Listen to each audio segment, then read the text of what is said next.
ఓం శాంతి 17/8/2026 సాకార ఈశ్వరీయ మధుర మహావాక్యాలు. మధురమైన పిల్లలారా, తండ్రి మరియు దాదాల కథ కూడా చాలా అద్భుతమైనది. తండ్రి దాదాలు అంటే బ్రహ్మబాబాలు ప్రవేశించినప్పుడు బ్రహ్మకుమార్ కుమారీలైన మీరు వారసత్వానికి అధికారులుగా అవుతారు.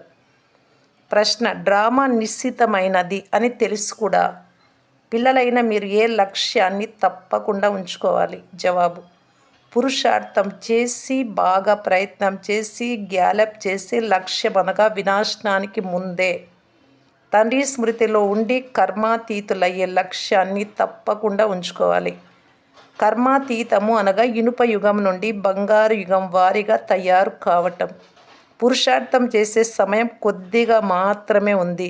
అప్పటికే అన్నారు బాబా బ్రహ్మబాబాలో ఉన్నప్పటికే. అందువలన వినాశనానికి ముందే మీ స్థితిని స్థిరంగా, దృఢంగా, అచల్ అడోల్గా చేసుకోవాలి. ఓం శాంతి. ఓం శాంతి 2 సార్లు ఎవరంటున్నారు? ఒకరేమో శివబాబా, మరొకరు బ్రహ్మబాబా. అనగనగా ఒక రాజు ఒక రాణి ఉండేవారు అని కథ వినిపిస్తారు కదా. ఇప్పుడు ఇవి క్రొత్త విషయాలు. ఇక్కడ ఒకరు బాబా, ఇంకొకరు దాదా అని మీరు అంటారు. 5000 సంవత్సరాల క్రితం కూడా ఒకరు శివబాబా, మరొకరు బ్రహ్మ దాదా ఉండేవారు. వాస్తవానికి అందరూ శివుడి పిల్లలే. ఆత్మలంతా ఒకే తండ్రి సంతానమని అందరికీ తెలుసు. బ్రహ్మ పిల్లలైన బ్రాహ్మణులు కూడా ఉండేవారు. అంటే ప్రజాపిత బ్రహ్మ సంతానమైన బీకేలుగా ఉండేవారు. వారిని ఎవరు చదివించారు? శివబాబా. ప్రజాపిత బ్రహ్మకు బీకేలు చాలామంది ఉన్నారు కదా. మనం శివబాబా సంతానమే కాక పౌత్రులం కూడా, మనవళ్ళు కూడా, మనవరాళ్ళు అని బీకేలు భావిస్తారు. పిల్లలని అందరికీ తెలుసు. బ్రహ్మ ద్వారా తాత వారసత్వం అంటే శివబాబా వారసత్వం తీసుకునేందుకు ఇప్పుడు పౌత్రులుగా అయ్యారు. ఇప్పుడు దాదా నుండి వారసత్వం లభిస్తుంది. వారిని శివబాబా అని అంటారు. కానీ బీకే లైనందున వారిని మనము దాదా అని అంటాం. వారసత్వము తాతది, బ్రహ్మ దాదాది కాదు. వైకుంఠ వాసులుగా అయ్యే వారసత్వం శివబాబా నుండి లభిస్తుంది. అర్ధకల్పం వారసత్వాన్ని పొందుకుంటారు. ఆ తర్వాత రావణుడి నుండి శాపం లభిస్తుంది. క్రిందకు దిగజారుతూ వస్తారు. క్రిందకు దిగజారే గ్రహచారం కూర్చుంటుంది. ఇప్పుడు మీ రాహు దశ పూర్తి అయిపోయింది అని మీకు తెలుసు. రాహు దశ అన్నింటికంటే చాలా చెడ్డది. అత్యంత ఉన్నతమైన దశ బృహస్పతి దశ. రాహు దశ కూర్చున్నందునే పంచవికారాల వలన మనం అపవిత్రం అయిపోయాము అని మీకు తెలుసు. ఇప్పుడు తండ్రి చెప్తూ ఉన్నారు, దానమిస్తే వికారాలను గ్రహణం వైదొలిగిపోతుంది అని. ఇది మీ విషయమే. వారు సూర్యుడికి చంద్రుడికి గ్రహణం పడుతుంది అని భావిస్తారు. రాహువు కేతువు కారణంగా గ్రహణం పట్టినప్పుడు దానం ఇస్తారు. ఇప్పుడు తండ్రి మీకు చెప్తున్నారు, పంచవికారాలను దానమిస్తే మీకు పట్టినటువంటి గ్రహణం వదిలిపోతుంది. ఈ వికారాల ద్వారానే మీరు పాపాత్ములుగా అయ్యారు. మనుషులు దేహ అభిమానంలో ఉన్నారు. మొదట సతో ప్రధానంగా ఉండేవారు. తర్వాత సతో రజో తమోగా అయ్యారు. 84 జన్మలు తీసుకున్నారు. దేవతల 84 జన్మలు తీసుకుంటారు అని ఇప్పుడు మీకు పక్కా నిశ్చయం ఉంది. మొదట తండ్రిని వారే కలుసుకుంటారు. ఆత్మలో పరమాత్మ చాలా కాలం వేరుగా ఉండినారు అని గాయనం కూడా ఉంది. తండ్రి అంటున్నారు, మొట్టమొదట మిమ్మలను సత్యుగంలోకి పంపించా. మళ్ళీ ఇప్పుడు మీరే వచ్చి కలుసుకున్నారు. పూర్వం కేవలం పాడుతూ ఉండేవారు. దాని యథార్థ అర్థాన్ని తండ్రి ఇప్పుడు వచ్చి అర్థం చేయిస్తున్నారు. వేద శాస్త్రాలు, జపతపాలు, స్లోగన్లు మొదలైన వాటన్నింటి సారాన్ని తండ్రి కూర్చొని అర్థం చేయిస్తూ ఉన్నారు. సృష్టి చక్రం తెలుసుకోవడం అత్యంత సులభం. ఇప్పుడు ఇది కలియుగం మరియు సత్యుగాల సంగమయుగ సమయం. యుద్ధం కూడా ఎదురుగా నిలిచి ఉంది. సత్యుగం స్థాపన అవుతుంది అని కూడా మీకు నిశ్చయం ఉంది. కలియుగంలోని వారందరి శరీరాలు ఇక్కడే ఇప్పుడే సమాప్తం అయిపోతాయి. మిగిలిన ఆత్మలు లెక్కాచారాలన్నీ పూర్తి చేసుకొని ఏమేం చేస్తారో అవన్నీ ఇక్కడ వెళ్ళిపోతాయి. ఇది అందరి వినాశన సమయం. ఆత్మలు శరీరాలను వదిలి వెళ్ళిపోతాయి. ఇప్పుడు ఇది మీ బుద్ధిలో ఉంది. కర్మాతీత అవస్థను పొందుకునేంత వరకు మీరు సంగమ యుగంలోనే ఉంటారు. ఒకవైపు కోట్ల కొలది మనుషులున్నారు, మరోవైపు మీరు చాలా కొద్ది మంది మాత్రమే ఉన్నారు. మీలో కూడా నిశ్చయ బుద్ధి కలవారు విజయం పొందుకొని విష్ణు కంఠహారంగా అవుతారు. ఒకటి రుద్రమాల, రెండవది రుండమాల. ఆ మాలలో చిన్న చిన్న ముఖాలు ఉంటాయి. ఆత్మలైన మనమే మళ్ళీ వచ్చి బాబా కంఠహారంలోని పూసలుగా అవుతాము అని అనేందుకు ఇది గుర్తు. మళ్ళీ ఇక్కడికి నంబర్ వారుగా వస్తాం. 8 మనుల మాల ఉంది, 108 మనుల మాల ఉంది, 16,108 మాల కూడా ఉంది. ఇప్పుడు 16,000 ఉన్నారా, లేక 5,000 10,000 మాత్రమే ఉన్నారా? ఇది ఎవ్వరూ లెక్కించలేరు. ఈ మాలలకు మహిమ ఉంది. తండ్రి అంటున్నారు వీటన్నింటి గురించి మీరెందుకు ఆలోచిస్తూ ఉన్నారు? కల్పం క్రిందట ఎంతమంది సత్య త్రేతాయుగాలలో రాజులుగా అయ్యారు, మళ్ళీ అంతమందే అవుతారు. 100 మంది అవుతారా, లేక 200-300 మంది అవుతారా అని అడగాల్సిన అవసరం కూడా లేదు. తండ్రి అంటున్నారు మీరు ఎంత సమీపానికి వస్తారో అంత ఇవన్నీ అర్థం చేసుకుంటారు. ఇప్పుడు మనం ఎక్కడ ఉన్నాం? ఇక్కడ ఉన్నాం. రేపు వినాశనం అవుతుంది. సత్యుగంలో దేవీ దేవతలు కొద్దిమంది మాత్రమే ఉంటారు. తర్వాత వృద్ధి చెందుతారు. సత్యుగపు లక్షణాలు కూడా కనిపిస్తాయి. లక్షల మంది వెళ్ళి ఉంటారు. 1,00,000 ఉంటారా, 9-10 లక్షలు ఉంటారనేది ఖచ్చితంగా చెప్పలేము. మీరంతా ఎప్పుడైతే సంపూర్ణలు అయ్యేందుకు అర్హులుగా అవుతారో అప్పుడు మీకు ఇంకా ఎక్కువ సాక్షాత్కారాలు అవుతాయి. ఇప్పుడు అర్థం చేసుకునేందుకు ఇంకా ఎంతో సమయం ఉంది. సాక్షాత్కారాలు చాలా జరుగుతూ ఉంటాయి. యుద్ధానికి కూడా చాలా ఏర్పాట్లు చేసుకుంటూ ఉన్నారు. అన్ని వస్తువుల ధరలు చాలా పెరుగుతూ ఉంటాయి. విదేశాలలో కూడా పన్నులు చాలా పెరిగిపోతాయి. ఖరీదు చాలా చాలా పెరుగుతూ ఒక్కసారిగా ధరలు పడిపోతాయి. సత్యుగంలో ఏ వస్తువు పైన ఖర్చు ఉండదు. గనులన్నీ నిండుగా ఉంటాయి. నూతన ప్రపంచం అత్యంత వైభవోపేతంగా ఉంటుంది. లక్ష్మీనారాయణల వద్ద చాలా వైభవాలు ఉండేవి కదా. అందుకే శ్రీనాథ్ ద్వారంలో విగ్రహాల సన్ముఖంలో ఎంతో వైభవోపేతంగా నైవేద్యం పెడతారు. అక్కడ అనేక రకాల వంటకాలు తయారు చేస్తారు మరియు తింటూ ఉంటారు. మేము దేవతలకు నైవేద్యం పెడుతున్నాము అని. దేవతలకు నైవేద్యం పెట్టకపోతే వారు కోపగించుకుంటారు అని అంటారు. ఇందులో కోపగించుకునే విషయమే లేదు. మీరు ఎవరిపైనా కోపపడరు. డ్రామా అనుసారం వినాశనం జరిగిపోతుంది అని మీకు తెలుసు. కలియుగం మార్పు చెంది సత్యుగంగా అవుతుంది. డ్రామా అనుసారం ఇప్పుడు క్రొత్త చక్రం ప్రారంభం అవుతుంది అని మీకు తెలుసు. మీరు కూడా డ్రామాకు వశమై ఉన్నారు. తండ్రి కూడా డ్రామా అనుసారం వచ్చి ఉన్నారు. డ్రామాలు ఒక్క నిమిషం కూడా హెచ్చు తగ్గులు ఉండవు. తండ్రి ఇప్పుడు ఎలా వచ్చారు, కల్పం తర్వాత కూడా ఇలాగే వస్తారు. శాస్త్రాలలో కల్పం ఆయువును చాలా పెద్దదిగా వ్రాసేశారు. వినాశనం చాలా సమీపంలో ఎదురుగా నిలిచి ఉంది అని పిల్లలైనా మీ బుద్ధిలో ఉంది. ఇప్పుడు మీరు గ్యాలప్ అంటే విపరీతమైన వేగంతో పురుషార్థం చేస్తున్నారు. బాబా నమ్మకంగా అంటున్నారు మరి అలాగ చేయాలి. తండ్రిని స్మృతి చేసి కర్మాతీత స్థితిని తప్పకుండా పొందుకోవాలి అని మీకు తెలుసు. అనగా ఇనుప యుగం నుండి బంగారు యుగం వారిగా అవ్వాలి. ఇప్పుడు పురుషార్థం చెయ్యకుంటే పదవీ భ్రష్టులుగా అవుతారు. ఓ ఆత్మలారా, మీరిప్పుడు పతితం అయిపోయారు. ఇతర ధర్మాలలోకి మార్పు చెందిన వారు కూడా చాలా రకాలుగా బయటకు వస్తూ ఉంటారు. వారు వచ్చి తండ్రి నుండి వారసత్వం పొందుకునేందుకు పురుషార్థం చేస్తూ ఉంటారు. బ్రాహ్మణ ధర్మంలోకి వచ్చి మళ్ళీ దేవతా ధర్మంలోకి వస్తారు. బ్రాహ్మణ ధర్మంలోకి రాకుంటే దేవతా ధర్మంలోకి ఎలా వస్తారు? రోజులు గడిచే కొలది బ్రాహ్మణులు వృద్ధి అవుతూ ఉంటారు. వినాశనం సమీపంలోకి వచ్చేసింది అని గ్రహిస్తారు. మీరు చెప్పేది అంగీకరించి వృద్ధి చెందుతూ ఉంటారు. బ్రాహ్మణుల వృక్షం వృద్ధి చెంది పూర్తి అవుతూనే అందరూ తిరిగి వెళ్తారు. తర్వాత దేవతల వృక్షం వృద్ధి చెందుతుంది. ఇప్పుడు మీరు సంగమ యుగంలో రాజయోగం నేర్చుకుంటూ ఉన్నారు. ఈ సంగమ యుగాన్ని కళ్యాణకారి యుగం అని అంటారు. గంగా నది సాగరముల కలయికను చూపిస్తారు. ఈ గాయనం సంగమ యుగందే. అదంతా భక్తి మార్గము. కానీ జ్ఞానసాగరం నుండి జ్ఞాన గంగలైన మీరు వెలువడతారు. జ్ఞానసాగరునికి పతిత పావనుడు అనే పేరు సరిపోతుంది.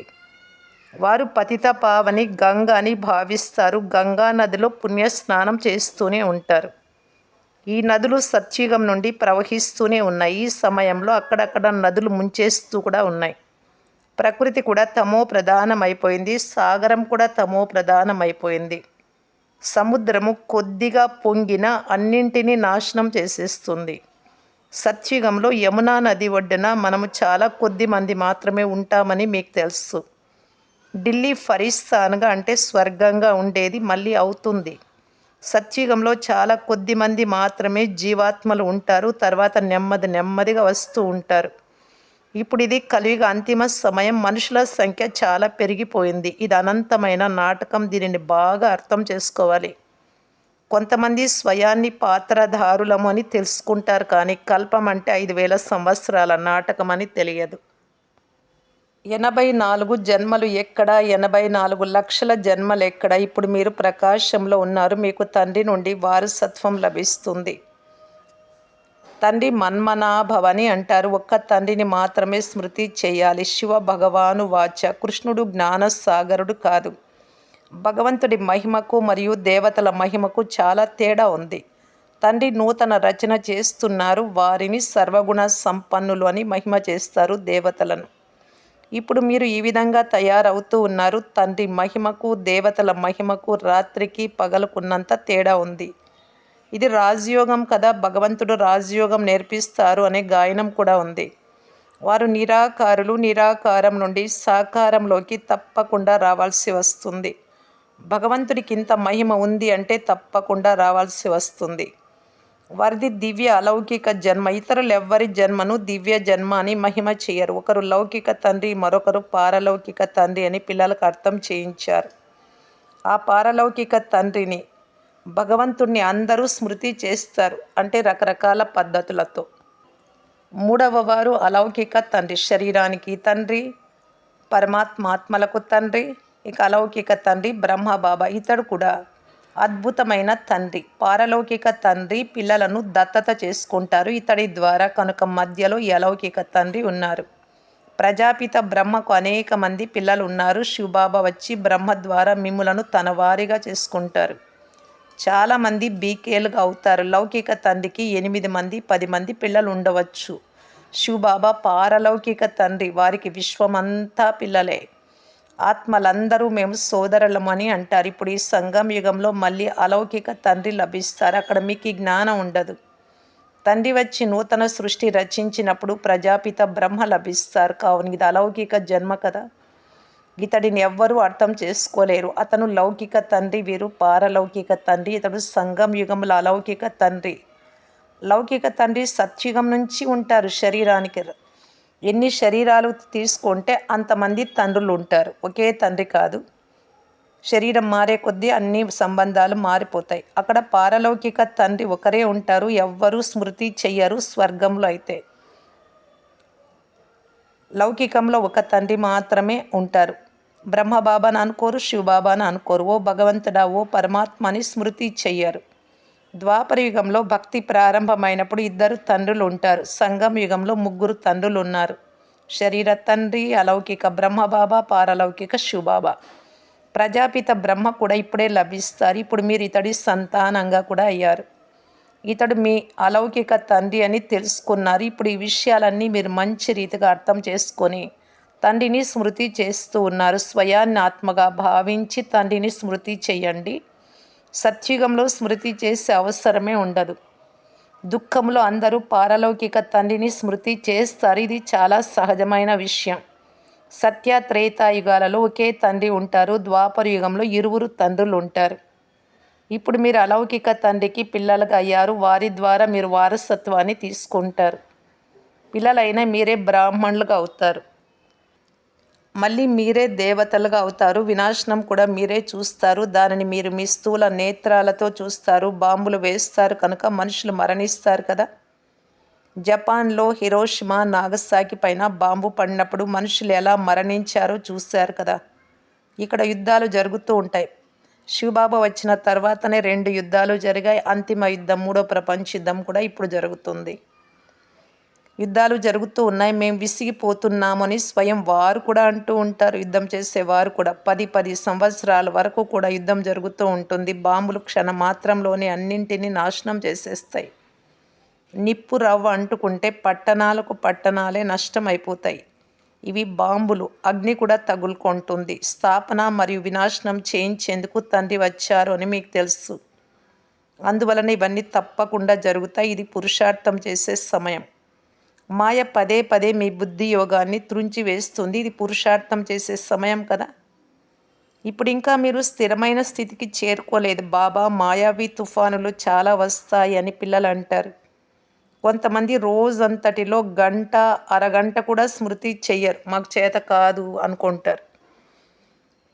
బాబా చెప్తూ ఉన్నారు, మంచం పైన పడుకొని కూడా చేయండి చేత కాకపోతే. అయితే కళ్ళు మూసుకోవద్దండి, నిద్ర వస్తుంది. ఏ విధంగా అయినా చేయండి, ఇలాగే చేయమని బాబా చెప్పలేదు కదా. కూర్చొని చేయడం అంటే ఎంత ఇష్టం ఉండాలి. ఆరాంగా కూర్చోవచ్చు. బాబాని తలం చేస్తూ ఉండొచ్చు. ఇంకేముంది మన జీవితానికి బాబా తప్ప. అన్నీ తెలుసుకున్నాం. తండ్రి అంటున్నారు, ఇప్పుడు మీరు కర్మయోగులు.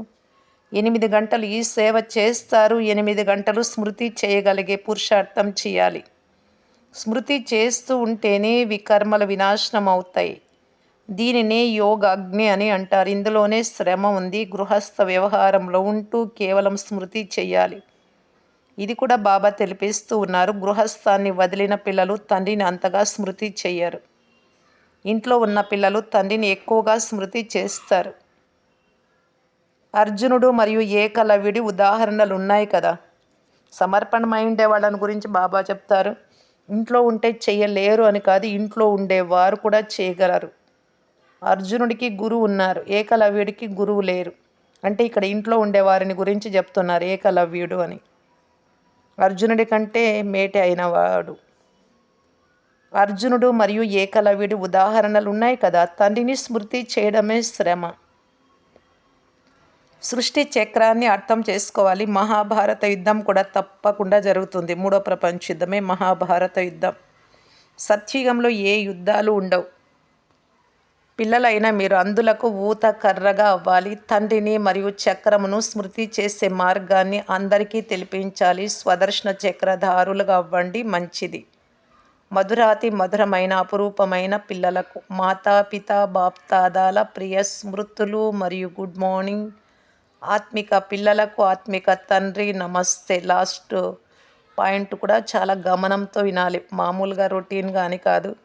బాబా అన్నారు, మీరు మధ్యలో క్లాస్ మిస్ చేస్తే కొన్ని పాయింట్లు మాత్రం విని వదిలితే ప్రియ స్మృతులు అందుకోలేరు అని తప్పించుకుంటారు ఆ రోజు దాని నుంచి. అంటే ఎంత ప్రాప్తి పోతుంది బాబా చెప్తూ ఉంటే. కాబట్టి ప్రతి పాయింట్ చాలా శ్రద్ధగా గమనంతో వినాలి. బాబా చెప్తున్నారు అంటే ఎంత నష ఖుషి ఉండాలి. ధారణ కొరకు ముఖ్య సారము. ఫస్ట్ పాయింట్, కనీసం 8 గంటలు స్మృతిలో ఉండే పురుషార్థం చేయాలి. మీ స్థితిని స్థిరంగా దృఢంగా ఉంచుకునేందుకు స్మృతి చేసే అభ్యాసాన్ని పెంచుకోవాలి. పొరపాట్లు చేయరాదు, అజాగ్రత్తగా ఉండరాదు. ఈ డ్రామా పూర్తి యాక్యురేట్గా తయారైంది. అందువలన ఎవరిపైన కోపపడరాదు. నిశ్చయ బుద్ధి కలవారిగా కావాలి. వరదానము. 3 శబ్దాల స్మృతి ద్వారా సదా విజయీ భవ. 3 శబ్దాలేమంటే 1 తుంచడము, 2 మల్చడము, 3వది జోడించడం. మొత్తం చదువు మరియు శిక్షణల సారం ఈ 3 శబ్దాలే. 1 కర్మ బంధనాలను తెంచాలి. తుంచడం అంటే తెంచుకోవాలి. 2 అందరితో స్వభావ సంస్కారాలను అడ్జస్ట్ అయిపోవాలి. అంటే స్వభావ సంస్కారాలు మీవి మలుచుకోవాలి. ఎలా కావాలి అంటే అలాగా. 3వది ఒక్క తండ్రితో సర్వ సంబంధాలు జోడించాలి. ఈ 3 శబ్దాలే సంపూర్ణ విజయులుగా తయారు చేస్తాయి. అందుకు సదా ఇదే స్మృతి ఉండాలి.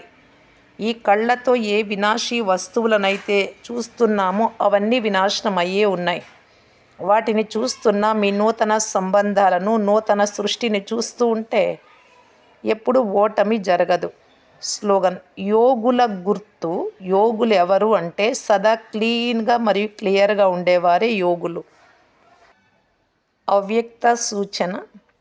అపవిత్రత యొక్క బీజమును కూడా, అణువును కూడా సమాప్తం చేసి సంపూర్ణ స్వచ్ఛంగా పవిత్రంగా అవ్వటానికి బాప్దాదా ఇలా తెలియజేస్తూ ఉన్నారు. ఒకవేళ బ్రాహ్మణ జీవితంలో సంకల్పంలో కూడా అపవిత్రత లేక అమర్యాద వచ్చింది అంటే సింహాసన అధికారికి బదులు క్రిందకు దిగజారే కళలోకి, అనగా క్రిందకు వచ్చేస్తారు. తన చెడుపు తాను ఎందుకు చేసుకోవాలి. బాబా అదే అంటారు, శరీరం మీరు కాదు, ఇంకెందుకు ఆకర్షణలు, ఎందుకు గుర్తుకొస్తారు, ఎందుకు అలాంటి భావనలు ఉత్పన్నమవుతాయి. ఆత్మ జ్యోతికి ఎలాంటి పొరపాట్లు ఉండవు కదా. జ్యోతి అనుకుంటే సరే, ఇవన్నీ ఏమీ జరగవు. ఏ వికర్మ జరగలేదు. కానీ వ్యర్థ కర్మ జరిగినా కూడా పశ్చాత్తాపానికి బదులు అనుభూతి యొక్క స్టేజ్ ఉంటుంది. ఇది తప్పు, ఇది జరగరాదు అని అనుభవం అవుతుంది. ఈ విషయం ముళ్ళు సమానంగా మిమ్మల్ని గుచ్చుకుంటూ ఉంటుంది. అందువలన ఈ వ్యర్థం నుండి కూడా, అంశం నుండి కూడా ముక్తులుగా కావాలి అంటున్నారు బాబా. అప్పుడే సంపూర్ణ పవిత్రత అంటారు. కేవలం బ్రహ్మచర్యమే కాదు, బ్రహ్మచారి, బ్రహ్మబాబా ఆచరణలు, నడవడిక, పద్ధతి, సంస్కారం ప్రకారంగా నడవడం. ఓం శాంతి.